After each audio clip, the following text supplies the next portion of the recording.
सेहीपरि केन्द्रापड़ा जिला केन्द्रापड़ा ब्लॉक अंतर्गत कलपड़ा पंचायत रे पंचायत स्तरीय सचेतनता शिविर अनुष्ठित हो जाइछि। ग्रामांचलर भित्तिभूमिर विकास राज्य सरकार प्रयास आम ओडिशा नवीन ओडिशा कार्यक्रम आधार रे अनुष्ठित हो जाइछि। मो ना श्रीजुक्त शिव प्रसाद चाणी मु पंचायती समिति सभ्य कलपड़ा ग्राम पंचायत। आज 20 फेब्रुआरी 2024 रे आम ओडिशा नवीन ओडिशा जो प्रोग्राम अच्छी मुख्यमंत्री से सब प्रोग्राम केवल सेतिक नुह अन्य बहु प्रोग्राम जो मुख्यमंत्री आमर आरंभ करछंती से विषय लोक मानकु सचेतन करने आज ये सभा कार्य अनुष्ठित होइछि। पूर्व तो अनेक एमती कार्यक्रम होइछि तथापि आमर सरपंच जी वर्तमान अच्छी सी पंचायतर कार्यक्रम गुड़ को सुचारू रूप चलाऊ नौकरी एपर्यंत किसी असुविधा आम फिल करना। मोर जानवर जो मैंने पुराना लोक अच्छा से मैंने जानी विजु पट्टनायक थरे कही मु ओडिशा को बॉम्बे करदेवी। बर्तमान तांकर सुपुत्र श्रीजुक्त नवीन पट्टनायक ओडिशा को बॉम्बे करने लक्ष्य ये जो गाँ गाँव बिजुली घर घर को पानी आउ रास्ता घाट म्युनिसिपालिटी बा सहरांचल जो सब सुविधा लोक मिलूँ ग्रामांचल भी आजिकल से सब सुविधा उपलब्ध होची। तेणु सी जो स्वप्न देखी से स्वप्न को साकार करने श्रीजुक्त नवीन पट्टनायक अनेक गुड़िया प्रोग्राम करचंती। ये जो प्रोग्राम से करचंती आथरे कौन सी वर्ग भी बाद पड़ी ना।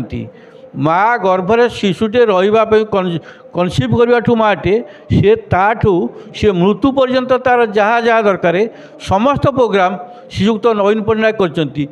से इंडिया टुडे प्रोग्राम रे आमर श्रीजुक्त मुख्यमंत्री श्रीजुक्त नवीन पट्टनायक को भारतर नंबर 1 मुख्यमंत्री भाव बारंबार नामित कर जाउछि। ये जो सम्मान आम ओडिशा को मिलूँ केवल नवीन बाबूंकर ये जो आप्राण उद्यम एवं तांकर प्रचेष्टा लोक मानकु सी आमर 4.5 कोटी ओडिया को सी आमर पुओ झील भाया देखती। तेणु तांकु आमे धन्यवाद दौचु। ये जो प्रोग्राम आज एटा आमर सफल रूपायन होछि कलपड़ा पंचायत रे सेथिपाई मध्य मु आमर सरपंच एवं कर्मकर्ता कार्यकर्ता एवं सभारे उपस्थित लोक माने आमर आरक्षी बंधु जेते सब उपस्थित अच्छा सांबादिक बंधु समस्त की कृतज्ञता जनाई मोर वक्तव्य शेष करुछि। प्रभाती स्वयं एटा जो मुख्यमंत्री को शिविर होउची सेटा लोक मानक पाखे पहुँची पारुनी। प्रथमे तो आमर पंचायतर सरपंच प्रीतिरेखा स्वयं आ नया सरपंच कृष्णप्रिया पंडा आ समिति सभ्य शिव प्रसाद साहानी से मानको धन्यवाद देउची। तापरे ओडिशार मुख्यमंत्री श्रीजुक्त नवीन पट्टनायक तांको मध्य धन्यवाद देउची। तांकरी माध्यम रे आमे मध्य ए जो शिविर होउची से तांकरी माध्यम रे पहुँची पारछु। से ममता योजना आउ ममता योजना आउ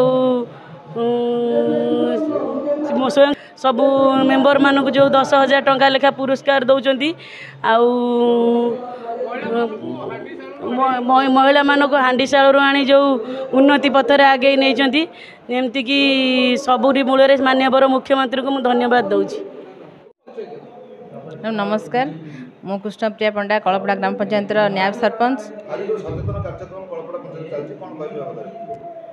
ना आम सरकार जो योजना सबू आमर आम पाखे पहुँचती अति उत्कृष्ट धरण योजना सबू जहाँकि लोक मान पाखे पहुँची पारुनी। आमर आज यही योजना को आम जो करूँ ओडिशा आम ओडिशा सचेतन शिविर जो आमर होती आम लोक मान पाखे सरकार समस्त प्रकार योजना को लोक आगे केमती पहुँचेबू यहीटा आमर मूल लक्ष्य उद्देश्य। धन्यवाद सरकार को देवी माननीय मुख्यमंत्री श्रीजुक्त नवीन पट्टनायक को धन्यवाद देवी।